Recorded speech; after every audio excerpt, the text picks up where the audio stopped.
उत्तराखंड की हर खबर सरकार के कामकाज पर रहेगी पैनी नजर।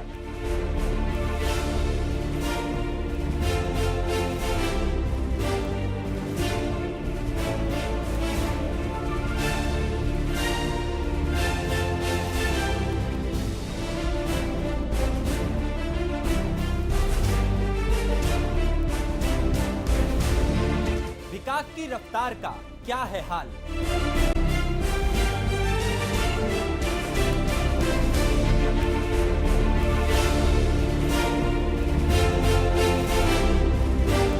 भ्रष्टाचार के मुद्दों को करते रहेंगे उजागर।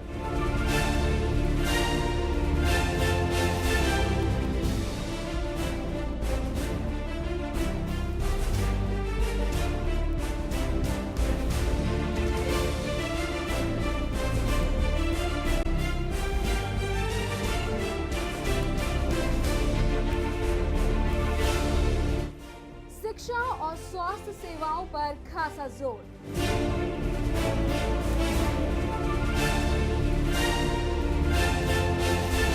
सिर्फ यहाँ तो देखते रहिए हिमालय न्यूज।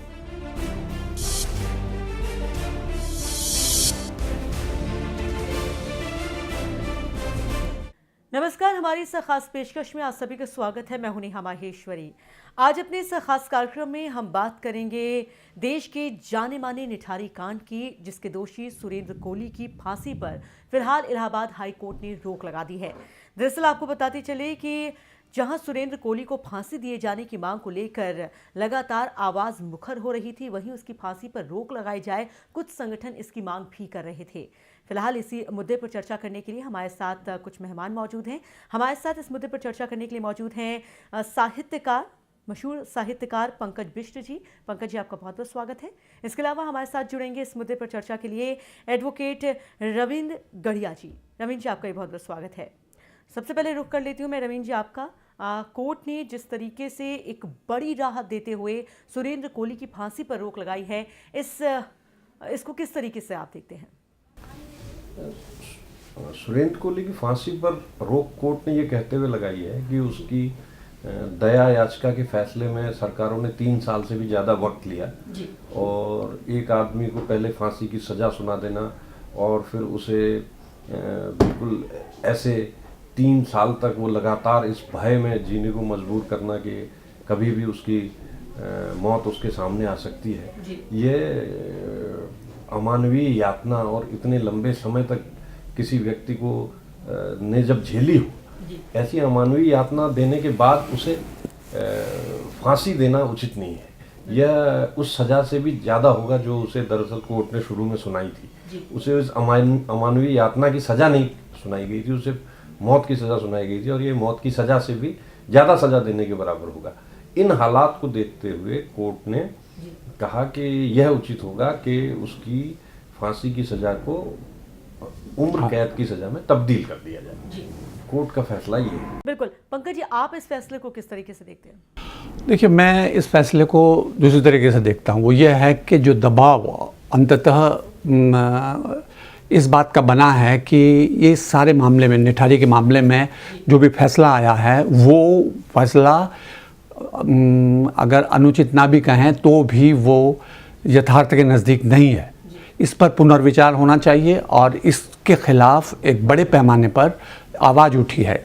जो सिविल राइट एक्टिविस्ट हैं, जो ह्यूमन राइट एक्टिविस्ट्स हैं, इवन अखबारों ने, कई अखबारों ने इसके बारे में लगातार लिखा और बड़े गंभीर तरह के पत्र पत्रिकाओं में इस बारे में छपा है, जिससे ये बात साफ लग रही थी कि ये जो फैसला दिया गया है वो उचित नहीं है और एक आदमी को, एक ऐसे आदमी को जो गरीब है, जो दलित है, उस आदमी को बलि का बकरा बनाया गया है किसी बड़े अपराध के लिए। तो ये मेरा मानना है कि ये जो चेतना थी, जो पूरी बात पूरे उसमें समाज में और मेरे ख्याल से जुडिशरी में भी होगी कि ये मामला इस तरह से है, तो फिलहाल चूँकि एक टेक्निकल ग्राउंड उपलब्ध था तो उस बिना पर यह दिया गया है। पर असली मुद्दा जो है वो इससे कई गुना ज़्यादा बड़ा है, जिस पर बात की जानी चाहिए, ज़्यादा जरूरी है। बिल्कुल पंकज जी, आपने जिस तरीके से कहा कि कई जो संगठन हैं वो सुरेंद्र कोहली की फांसी की सज़ा माफ़ हो, इसके लिए आवाज़ उठा रहे थे। अखिल भारतीय उत्तराखंड समाज कल्याण संगठन ने भी लगातार मुहिम छेड़ी और फिलहाल जिसका असर होता नजर आया। लेकिन बड़ा सवाल यहाँ पर ये है, क्योंकि आप बड़े साहित्यकार हैं, जाने माने साहित्यकार हैं पंकज जी। कहते हैं कि जो अपराध करता है वो तो दोषी होता है, चोरी करता है दोषी है, लेकिन जो चोरी करने वाले का साथ दे वो भी अपराधी कहलाता है। ऐसे में आप कैसे कह सकते हैं, या हम कैसे कह सकते हैं कि सुरेंद्र कोहली निर्दोष है? देखिए, जो तथ्य सामने हैं जिन पर ज़्यादा विस्तार से जाने की ज़रूरत है, जैसे एक उदाहरण आप यही ले लीजिए कि जो कोर्ट ने भी नहीं माना है शुरू से अंत तक, हाई कोर्ट तक, कि वो मानवभक्षी था, नरभक्षी था। ये कारण जो है, ये जो तर्क है या ये जो दलील है, ये अपने आप में गलत है, ये हो ही नहीं सकता। ये इस पर कोई विश्वास नहीं करेगा, ये नहीं मानेगा तो माना भी नहीं है, क्योंकि ये जिस तरह से गढ़ा गया, जिसके खिलाफ एक जो उसके खिलाफ जो क्या कहा जाए, जो प्रमाण जुटाए गए, वो इसको गलत है। एक बात तो ये है। दूसरी बात यह है कि वहाँ और भी बहुत सारे तथ्य इस मामले में हैं। जैसे कोर्ट में उन्होंने जिस आदमी ने क्या कहा जाए, वो जो पोस्टमार्टम होता है वो किया, उसको, उस डॉक्टर को नहीं बुलाया गया। नहीं, आपका कहने का मतलब है वो अपराधी नहीं है, उसने ये सब कुछ नहीं किया।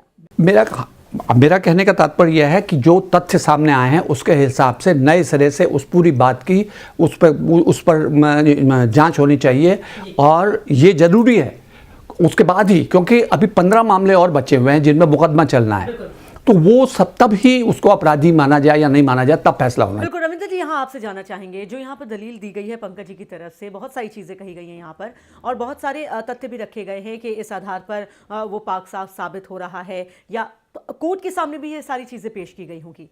क्या लगता है आपको, जो कोर्ट ने फांसी की सज़ा को उम्र कैद में तब्दील किया, उसके पीछे यहाँ पर क्या सोचा होगा कोर्ट ने? क्या ये जो कहा जा रहा है कि वो एक गरीब परिवार से है, वो असहाय है, या उसने ऐसा नहीं किया, क्या वाकई में इन चीज़ों पर कोर्ट विश्वास कर रहा है, या फिर कुछ और ही सोचा है कोर्ट ने इस फैसले को लेते वक्त? देखिए, फिलहाल जो फैसला आया है वो तो सिर्फ इसी आधार पर आया है कि उसके दया याचिका के डिस्पोजल में, निस्तारण में देरी करना, इसके कारण उसने बहुत अमानवीय यातना सही है, और उसे पल पल मौत के इंतजार में जीना पड़ा, और इसलिए उसकी मौत की सजा को उम्र कैद में तब्दील किया जाना चाहिए। फिलहाल रिकॉर्ड पर तो यही बात। यानी इससे साफ हो जाता है कि कोर्ट ने ये नहीं कहा है, क्लीन चिट नहीं दी है कि वो पाक साफ है या उसने अपराध नहीं किया। देखिए, फिलहाल फैसले में तो यही है। हाँ, लेकिन अगर हम इस फैसले की वजहों के पीछे जाना चाहें या ये कहना चाहें, तो निर्णय लेने की प्रक्रिया को बहुत सारी चीज़ें प्रभावित करती हैं, और वो इस निर्णय पे पहुँचे हैं, किस प्रक्रिया से पहुँचे हैं, क्योंकि वो रिकॉर्ड पर नहीं है, इसके बारे में सिर्फ कयास ही लगाए जा सकते हैं। और यह बात भी सच है कि समाज में बहुत सी ऐसी पत्रिकाएं जो कि सच को सामने लाने और निर्भीक तरीके से तथ्यों का एक तथ्यपरक विश्लेषण प्रस्तुत करने के लिए जानी जाती हैं, जैसे EPW है, आउटलुक है, हिंदू है, यहाँ तक कि हिंदुस्तान टाइम्स है। इसके अलावा इन सारे पत्रिकाओं ने लगातार जो उत्तर प्रदेश के विमेंस कमीशन की रिपोर्ट थी, जिस विमेंस कमीशन की रिपोर्ट ने कहा कि भाई ये जो आप कह रहे हैं कि इस आदमी ने आरी से इन लोगों को काटा था, ऐसी बात नहीं है। चीज़ निकल कर आई, ये भी दलील यहाँ पर निकल कर आई, ये कहा गया कि ये जो लाशें मिली हैं, दरअसल ये हत्या सुरेंद्र कोहली ने ही नहीं की, बल्कि जो हॉस्पिटल की तरफ से जो अंगों का कहते हैं निकाला गया, या लाशें फेंकी गई थी, उसके बाद सुरेंद्र कोहली उसे खाता था।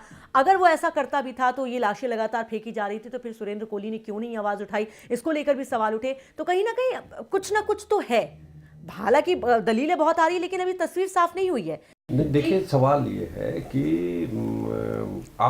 इस पूरे मामले की अगर पृष्ठभूमि को आप देखें जी, तो ये मामला कैसे उठा? ये मामला ऐसे उठा कि बहुत सारे बच्चे गायब हो रहे थे। उन बच्चों के गायब होने के मसलों का पुलिस हल नहीं तलाश पा रही थी, उस पर हल को तलाशने का दबाव था।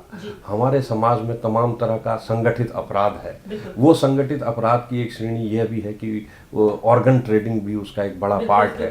अगर ऑर्गन ट्रेडिंग वहाँ पर हो रही थी तो वो कोई छोटे मोटे लोग नहीं कर रहे थे।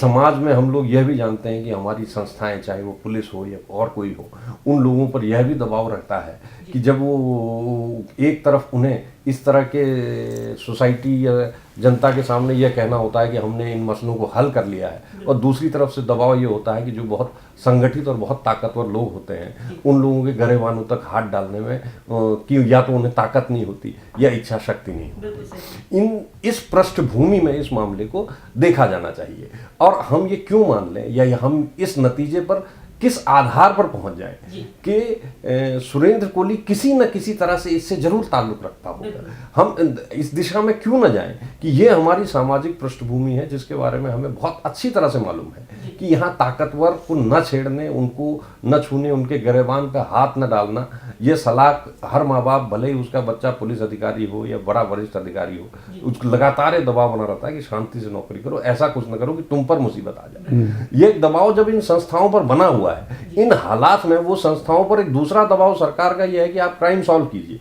तो वो क्या करेंगे? वो किसी न किसी को अपराधी के तौर पे पेश करने को मजबूर हैं, और ऐसा उन्होंने किया। यह सबसे पहली बात हमारे दिमाग में क्यों ना आए? मेरे ख्याल से सबसे पहला सवाल ये होना चाहिए। यानी आपका कहने का मतलब है किसी को बचाने के लिए किसी को फंसाया जा रहा है। बहरहाल रुक कर लेते हैं यहाँ पर पंकज जी का। उससे पहले अपने दर्शकों को मैं एक जानकारी दे दें कि सुरेंद्र कोली की हम बात कर रहे हैं, जिसकी फांसी पर एक केस में फांसी पर रोक लगाई गई है और उम्र कैद जिस तरीके से उसे तब्दील किया गया है, लेकिन कुल 16 मामले सुरेंद्र कोली पर दर्ज किए गए हैं, जिनमें 5 मामलों में सुरेंद्र कोली को फांसी की सजा सुनाई गई थी, जिसमें एक मामले में फांसी की जो सजा है उस पर रोक लगाई गई है। हालांकि जो 11 मामले हैं वो अभी भी उस पर सुनवाई चल रही है। ऐसे में पंकज जी, बड़ा सवाल, एक केस में फांसी की सजा पर रोक लगाया जाना, क्या लगता है आपको ये एक अच्छी खबर है सुरेंद्र कोली के लिए, या फिर ये माना जाए कि अभी तो बहुत गहरा समंदर है, या ये कहे कि काफी बड़ी मुश्किलें हैं क्योंकि 15 और मामले हैं जिन पर फैसला आना बाकी है? देखिए, ये तो तकनीकी मामला है जो रविंद्र जी ज़्यादा बेहतर समझाएंगे। मसला ये नहीं है कि उस पर कितने मामले आ गए हैं, क्या है। अभी तक जो हुआ है उस पृष्ठभूमि में ये देखा जाए, क्योंकि ये जब हम इस जो मामला जिसमें फैसला आया है, अगर हम इसको अगर ध्यान से देखेंगे या इसकी सही जांच करेंगे तो बहुत संभव है कि जो बाकी 15 मामले हैं, क्योंकि वो सब बच्चों के खोने के मामले हैं या उनके मारे जाने के मामले हैं जो एक दूसरे से संबंधित हैं, जैसे ही ये इससे संबंधित तथ्य सामने आएंगे, बहुत संभव है वो सारे मामले, बाकी मामले भी अपने आप ही उनका समाधान मिलता चला जाएगा। जैसे कि रविंद्र जी ने समझाया कि यहाँ मामला यह है कि चूंकि पुलिस पर 2 तरह के दबाव हैं, कुछ करके दिखाना है और दूसरी तरफ यह है कि भाई अपराध हो रहे हैं, तो जो वो मामले हैं उसमें उन्होंने किसी तरह से कुछ कर दिया है। तो संभव है अगर हम यही मान के चलें कि इसमें और किसी तरह के इतर दबाव काम नहीं कर रहे हैं, तो भी ये अभी जब बाकी फैसले आएंगे वो दूध का दूध पानी का पानी कर देंगे। तो ये उसके बाद क्या होगा ये तो खैर अब वो उसका मामला है। वैसे तो मुझे नहीं लगता कि इसके बाद उसको वो फांसी देंगे, लेकिन ये जो अगर वो वाकई अपराधी है, हमारा कहना ये नहीं है कि वो है, हमारा कहना यह है, हम अब भी मैं व्यक्तिगत रूप से ये कहता हूँ कि सारे मामले की सही जाँच होनी चाहिए। बिल्कुल पंकज जी, जो सवाल मैंने आपसे पूछा था उस सवाल का जवाब मैं रविंद्र जी से लूंगी, लेकिन उससे पहले एक और सवाल यहाँ पर बनता है। हम कोर्ट की बात कर रहे हैं, अभी बहुत अच्छी यहाँ पर दलील दी गई थी रविंद्र जी की तरफ से कि अगर हम देखें तो 2 तरह का दबाव पुलिस पर रहा, जिस तरीके से आपने बताया, लेकिन ये बातें हम और आप चर्चा कर रहे हैं, ये बातें हम जनता को बता सकते हैं, लेकिन आप भी ये जानते हैं क्योंकि आप खुद एक एडवोकेट हैं कि कोर्ट दलीलों पर विश्वास करता है। क्या आपको लगता है ये दलील काफ़ी है? देखिए, कोर्ट दलीलों पर भी यकीन करता है और सबूतों पर भी, और दलीलें सबूतों की व्याख्या करने के लिए दी जाती हैं कि देखिए ये सबूत सामने है और इसका मतलब ये है। अब इस मुकदमे में क्या हुआ? इस मुकदमे में मैंने जिसमें इन्हें फांसी की सज़ा हुई उसका पूरा रिकॉर्ड देखा। उस पूरे रिकॉर्ड को देखने के बाद और ट्रायल कोर्ट को जजमेंट को देखने के बाद मुझे ये समझ में आया कि इस फैसले में सुरेंद्र कोली को मौत की सज़ा सुनाने का मुख्य आधार यह था कि उसने एक इकबालिया बयान दिया था। इकबालिया बयान माने उसने स्वीकार किया था कि हाँ मैंने इतने लोगों की हत्या की है। अब कानूनी स्थिति क्या है? कानूनी स्थिति यह है कि अगर कोई स्वेच्छा से यह बयान भी दे दे कि हाँ मैंने फलाने आदमी का कत्ल किया है, अगर कहीं कोई लाश पड़ी है मैं जाके वहाँ कह दूँ कि मैंने इसका कत्ल किया है, तो भी कोर्ट मुझे सजा देने से पहले इस बात का इत्मीनान जरूर करेगी कि ये खाली मैं झूठ तो नहीं कह रहा हूँ। क्या कोई ऐसे और तथ्य या सबूत हैं जो मेरी बात को सच साबित करते हैं?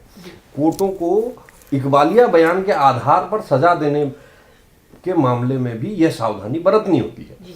अब दूसरी तरफ देखें कि इस केस में मुख्य तौर पर मुख्य सबूत इकबालिया बयान है। वो इकबालिया बयान कहाँ दिया गया और किन स्थितियों में दिया गया? आज हिंदुस्तान अंतर्राष्ट्रीय स्तर पर कन्वेंशन अगेंस्ट टॉर्चर का सदस्य है। अंतर्राष्ट्रीय कानून ये है कि टॉर्चर के जरिए आप किसी भी आदमी से कोई भी गवाही या सरकारी एजेंसियां किसी तरह के टॉर्चर में शामिल नहीं हो सकती। लेकिन रविंद्र जी, अगर कोई इंसान जिस पर आरोप लगा है 16 लोगों की हत्या करने का, क्या वो इतना सीधा हो सकता है कि वो बयान बना नहीं सकता या अपनी मर्जी से कुछ कह नहीं सकता? देखिए, मैं ये सवाल पर नहीं हूँ कि क्या वो इतना सीधा हो सकता है, नहीं हो सकता है। आज की तारीख में इससे भी 16 क्या 50 लोगों को हत्या करने का अपराध आप पर, मुझ पर या हमारे साथ के किसी भी आदमी पर लग सकता है। अब जब हम चाहेंगे कि अगर मैं ये सोचूं कि मेरे ऊपर कोई ऐसा आरोप लगेगा और तो मैं कोर्ट में जाऊंगा तो कोर्ट में मेरे साथ न्याय होगा, तो मैं कम से कम ये तो उम्मीद करूंगा कि अगर पुलिस वाले मुझे मारपीट करके ले जाएं और कहें कि भाई, और सुरेंद्र कोहली के मामले में ये था कि न केवल पुलिस कस्टडी से पुलिस उसे बयान देने के लिए लेकर के आई, बल्कि बयान देने के बाद वापस पुलिस ने उसे ले जाना था, उसे सीबीआई की कस्टडी में रहना था। उसे चूंकि सीबीआई की कस्टडी में रहना था, इसलिए उसके ऊपर भय लगातार बना हुआ था।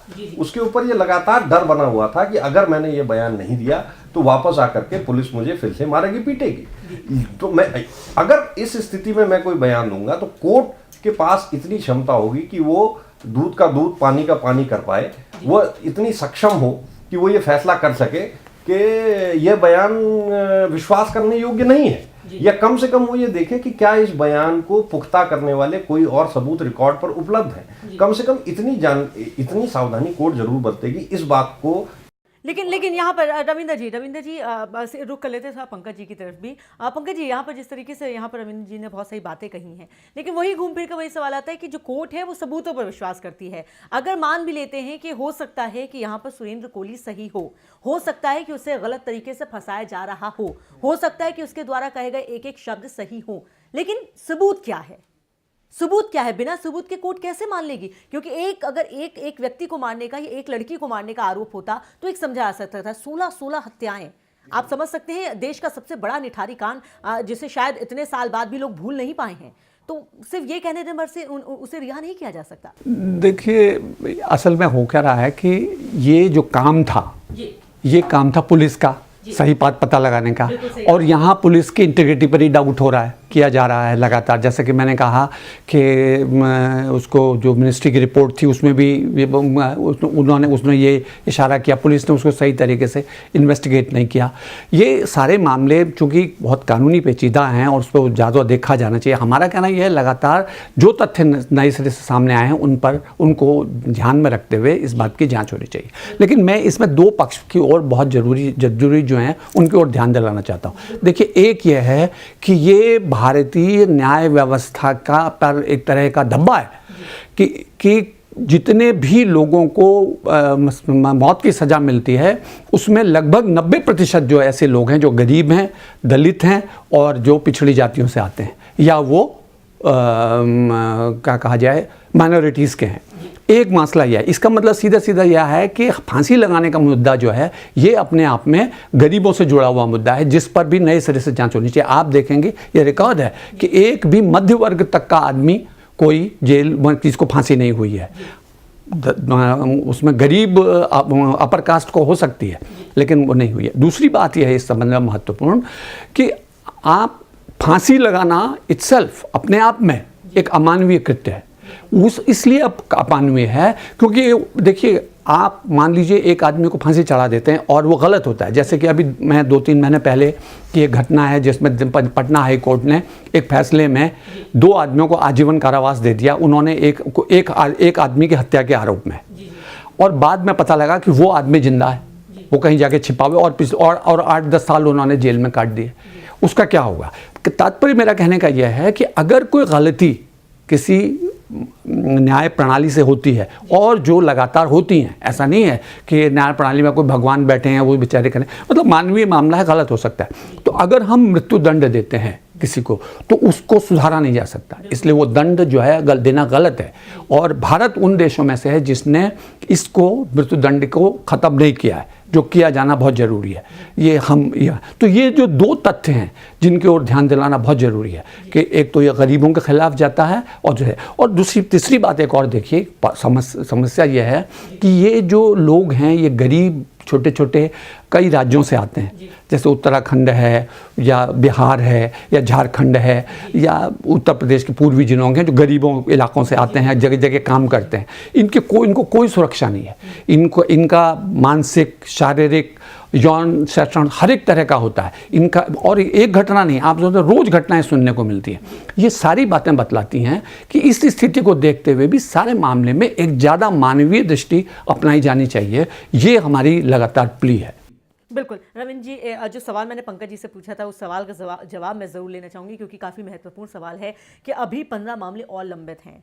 क्या आपको लगता है कि अगर एक मामले में थोड़ी राहत मिल भी जाती है तो कुछ मुश्किलें कम हुई हैं? सुरेंद्र कोहली की मुश्किल कम हुई है इस मामले में ज़रूर, कि अदालत ने अगर एक बार ये मान लिया कि अब इस आदमी को मौत की सज़ा देना वह अमानवीय होगा, तो वो इस आधार पर माना है कि भाई इसको दया याचिका 3 साल 6 महीने तक रही और 3 साल 6 महीने तक इसे मृत्यु के भय में रहना पड़ा। यह तथ्य अब आगे आने वाले मामलों में वो दोषी पाया जाए या न पाया जाए, यह तथ्य अपनी जगह बरकरार रहेगा।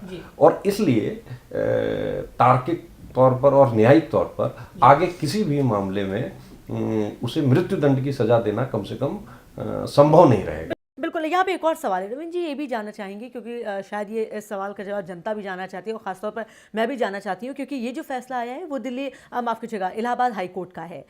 एक प्रोसीजर होता है, निचली अदालत, फिर हाई कोर्ट, फिर सुप्रीम कोर्ट, फिर उसके बाद मर्सी अपील राष्ट्रपति के पास जाती है। यहाँ पर जो इलाहाबाद हाई कोर्ट का फैसला है, इसके बाद आगे की क्या प्रक्रिया? देखिए, इसके आगे की प्रक्रिया राज्य पर निर्भर करती है। अगर राज्य सरकार को ये लगता है कि ठीक है, अदालत का फैसला ठीक है, तो वो इसका सम्मान करेगी।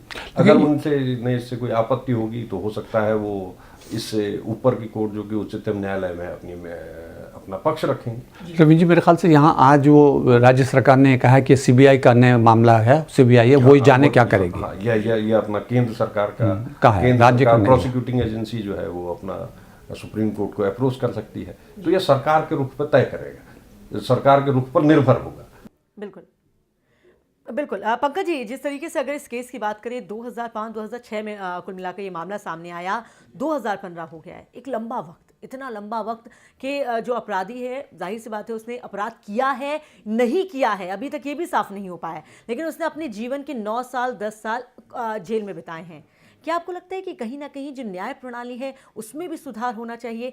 जांच तो सही तरीके से हो, लेकिन साथ ही साथ अगर केस कोर्ट में पहुंचता है तो वहां भी जल्द न्याय मिल सके, इसकी भी कोशिश होनी बिल्कुल होनी चाहिए। देखिए, हमारे यहाँ तो ये तो इस आदमी ने तो 8-9 साल गुजारे हैं। आपको पता होगा वो कुदाल शाह या कौन था, उस आदमी ने तो 35 साल तक वो जेल में बंद रहा, उसको पता ही नहीं रहा क्या हो गया। तो वो तो अंडर ट्रायल ही था। एक ने कई मामलों में ऐसा हो चुका है और अंडर ट्रायल ही कई दफ़े कई रह जाते हैं।